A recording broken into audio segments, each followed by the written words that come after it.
Last several months, there have been some serious concerns over air safety in India. If the Ahmedabad air crash seemed like a bolt from the blue and a rare incident, the Indigo mess once again brought the spotlight to the problem. Are Indian air safety rules on par with the rest of the world? What are we going to show you today is something that will make you realize that your every fear is rooted in real possibility. Amidst these concerns, you would imagine that the government, that the regulator is making rules and regulations tougher. But believe it or not, what we're going to show you today will make you realize that the DGCA has actually made a complete mockery of flight safety here in India. The Integrated Operations Control Center, or the IOCC, is the nerve center of all flight operations. It manages, monitors and coordinates all daily flight operations. So in a sense, it is the IOCC that controls all flight operations, every flight that you literally take. But now the rules for appointment for this very post, as in the person who's going to be heading the IOCC, have been diluted. Yes, not tightened, it's been diluted further. So imagine this, the operations of the flight that you take might be controlled by someone who's brought in from these diluted rules. Let's break it down for you and make you understand what exactly we are talking about. We're talking about the nerve center of any airline, that is the IOCC, or the Integrated Operations Control Center. Now, this is literally the nerve center of any commercial airline. It tracks the airline's active flights 24/7, handles flight disruptions and delays, and also, of course, looks into the logistics of who will be literally on board any flight. Who can head the IOCC as per the existing norms? One, only a qualified aviation pilot or a qualified flight dispatcher. This is as per the ICAO document 8335. However, what is happening at the moment? This is the breaking update that we're bringing to you, ladies and gentlemen. Times Now access details of the new draft civil aviation requirements proposed by the DGCA. Now, this effectively dilutes the requirements for the running of the IOCC, which is the nerve center of any commercial airline. In fact, the DGCA had removed the head of IOCC in Air India for not complying with the rules last year after the Ahmedabad air crash. Just recently, it has also directed Indigo to remove the head of the IOCC after it was found that he was also not qualified. But is the DGCA now diluting these very same norms? Here's what it specifically says. The DGCA's existing rules are for a qualified aviation pilot to head, and also, of course, it can be a qualified flight dispatcher who can head the IOCC, or the Integrated Operations Command Center. This is as per the DGCA CAR 302. What is proposed now is that it will not just be a valid pilot license of flight dispatcher, but there's also an added "or" in terms of demonstrable experience in operational control. So this, therefore, further brings in a whole lot of more people who are perhaps those who can be appointed in this. It also begs the question, are these rules being modified only to satisfy the big corporates dominating the aviation market? Let's take you through the status in India's top commercial airlines at the moment. Do our airlines comply with the ICAO norms and the existing DGCA rules? Let's tell you more. This is what's in fact the status as far as various airlines are concerned. In Air India, the IOCC chief is currently a qualified pilot, but remember, this is after the change that took place last year. In Air India Express, the IOCC chief is not a pilot or a flight dispatcher, and therefore the status is that it is not compliant. What is the case as far as Indigo is concerned? Indigo also, recently the IOCC chief was removed because he was not a pilot or a flight dispatcher and was removed. What about the other airlines as well that we're talking about? We're talking about SpiceJet. IOCC chief is not a pilot or a flight dispatcher and therefore is not compliant, is what we are told. There's also, of course, the case of Akasa Air, where the IOCC chief is a qualified flight dispatcher and therefore is currently qualified and is compliant with the norms that are required as far as this particular rule is concerned. Star Air as well, where the IOCC chief is in fact a qualified flight dispatcher who's actually managing things over there. The status is compliant in this particular case as well. We've put forth this particular question before several airlines. SpiceJet is one of the airlines that has responded to Times Now and maintains that they've not violated any of the regulations. Let me read out their response to Times Now. They have specifically come out to say to Times Now that the operating non-shared operational control system, operational control rests with the pilot in command. The policy is documented and implemented and approved, and all procedures are approved by the regulatory authority. In fact, Times Now also put forth these questions before the DGCA. And they have also responded to Times Now, citing that these norms only apply to certain personnel in the IOCC, but not the head of the center. Here's what the DGCA tells Times Now. They've specifically responded to this, saying that the ICAO requirements don't apply to the head of the IOCC. Norms are for those who exercise operational control. So who is it who exercises operational control is a question. ICAO requirements don't apply to managerial posts is the contention of DGCA. IOCC head is primarily a managerial and oversight role. This is what has been stated. In fact, we've also spoken to some of the other airlines. Let's quickly get my colleague Shefali, who's with us on this. Shefali, we've also spoken to other airlines, and they have also responded to us that they are in compliance. But what we have found and what our sources have told us is that the existing IOCC chiefs in several airlines are in violation of the existing norms. Take us through the details, Shefali.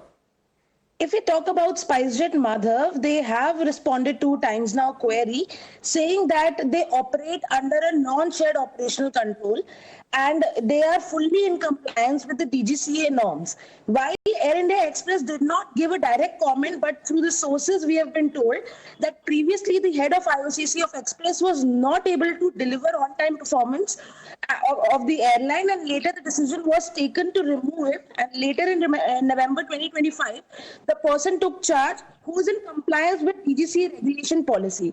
But the question is, Madhav, if DGCA itself in the previous draft has not clarified the position of head of IOCC, these airlines can't do much about it. Now, in the recent draft where DGCA has put forward the IOCC head, but in response to DGCA also, when we put a query to DGCA as well, they're calling it a managerial post and not a post which holds standard, because what we know is IOCC head is the nervous system of any airline. Absolutely. So and therefore, the question is that if such a person is not qualified, then on what basis were the IOCC heads of Air India and Indigo removed in the past? In less than a year of that we've seen these two drastic incidents take place is certainly a question. Thanks so much for joining us, Shefali. With that, we'll keep coming back to you for more updates. But let me open this up and take it across to our other panelists as well.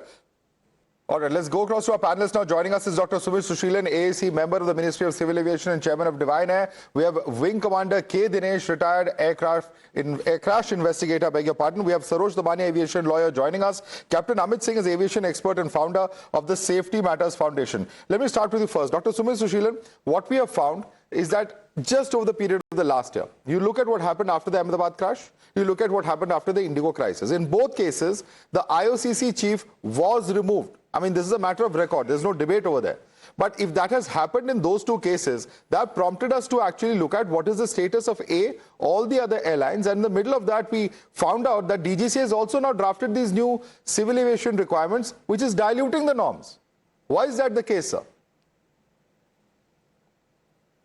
We have to understand that currently also the people who are heading IOCCs, that's only, who are having IOCC members, they are keeping the current pilots who are high on hours, they are occupying the seats and they are handling the IOCC. But now I think there are people who are qualified not as a pilot or a dispatcher, but who are under trainees and all, they are also getting considered in IOCC.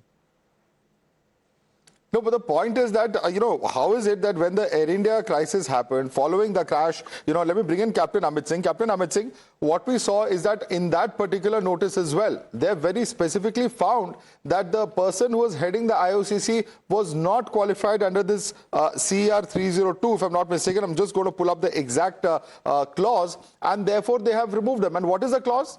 That either they have to be a qualified pilot or they have to be a qualified aircraft dispatcher. And the person heading it in that case was not there. So how can it not be a diluting of norms if this is exactly what has been stated just last year twice over? Captain Amit Singh.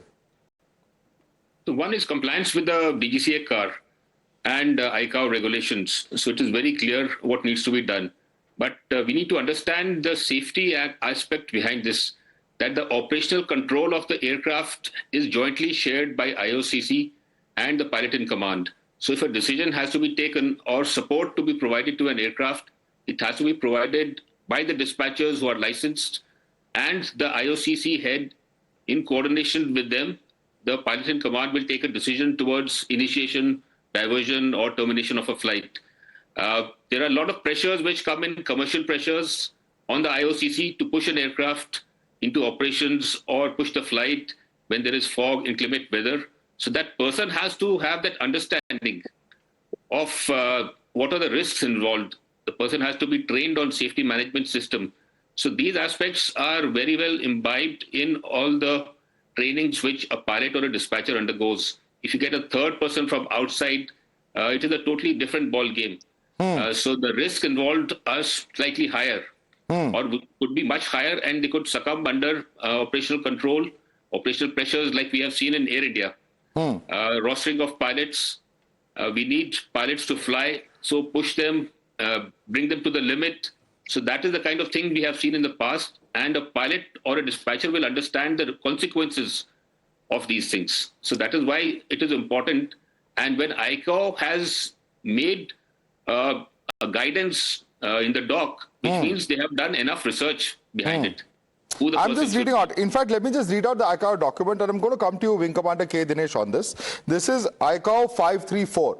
Operational Control Organization, and they very specifically says that Annex 6 Part 1 Part 3 Section 2 requires an operator to establish, maintain a method of control supervision of flight operations that's approved by the state of the operator. Responsibility for operational control can be delegated only to the pilot in command and to a flight operations officer or flight dispatcher of the approved method of control and supervision of flight operations. Requires the use of flight operations officer, flight dispatcher personnel, so on and so forth. When the ICAO rules have specified so, how can we allow somebody with operational experience to be heading the IOCC? I'm unable to understand this. Yeah, so I think rightly said, the ICAO basically lays down the minimum standards or the recommended practices for operations of the global air transportation. So if you read in between the lines of these, the statement that you read out, it leaves it to the regulator to decide what is the best fit for the chief of the operations. And I would say that the effort of the DGCA in our case should have been to exceed these standards, which in other words means the person who is heading this operations or the operation center should, in my view, be a pilot who has got adequate knowledge of flight dispatch. There are two functions, but at that level, the person should have both of them. Any effort to dilute them by putting a pilot alone or a dispatcher alone, I think is a substitution, and I think that should be avoided. So DGCA, by trying to not frame very standard rules on this or very rigid rules on this, is probably bringing the safety of the Indian aviation down by many marks. I think this question of yours is very relevant, that the right person should be heading the organization to bring in the highest safety standards in aviation. Absolutely. And Saroj, the only reason we are highlighting it is that last year there were 2 incidents. We have gone, and there are certain airlines who are not in compliance, and those airlines say that there is a situation where you can either have shared responsibility or not have shared responsibility. In our case, we follow a system where the responsibility sits solely with that of the pilot in command. Now, how is that an acceptable explanation? Do we not need experienced, qualified people? We are the world's 3rd largest market. Surely we would have enough talent, enough people to be able to man these posts and have the qualified, certified personnel to do these very, very crucial jobs. Well, see, Indian aviation market is growing, and with that, safety is paramount in aviation. In recent times, we have seen India's safety record has not been so great in sense of commercial aviation or general aviation. So DGCA, in fact, should take steps to make it more stringent or stronger, rather than diluting it or rather than making our norms lesser oriented towards safety, because DGCA is the governing authority which is solely responsible, and the airlines will now very well say that DGCA has permitted us not to put a pilot or a flight dispatcher, so we have somebody else who has done an MBA sitting and doing the job. So we can't have a person who is not technically qualified to head a technical safety operations. The person to have knowledge about it, and it is a standard thing. International guidelines are there, and aviation is the international market. So if we want to become a big... Okay. I think we've lost that line there. There's a quick breaking update. In fact, we've received, this is what sources in Air India Express are telling us. In fact, we had contacted them as well, and they have come out to respond on this. They have, in fact, come out to tell us that they have replaced the head of IOCC in November 2025 due to on-time performance issues, but the new head of IOCC complies with DGCA regulations. Regulations is a word that they are giving in. So now Air India Express also coming out to say that they have applied, they have changed the person, and the new person actually complies with these norms. Is that the case, Shefali? Manu, we spoke to Air India Express. They directly did not give us a comment, but through sources we learned that in 2025 November, in the month of November, there was a new person who took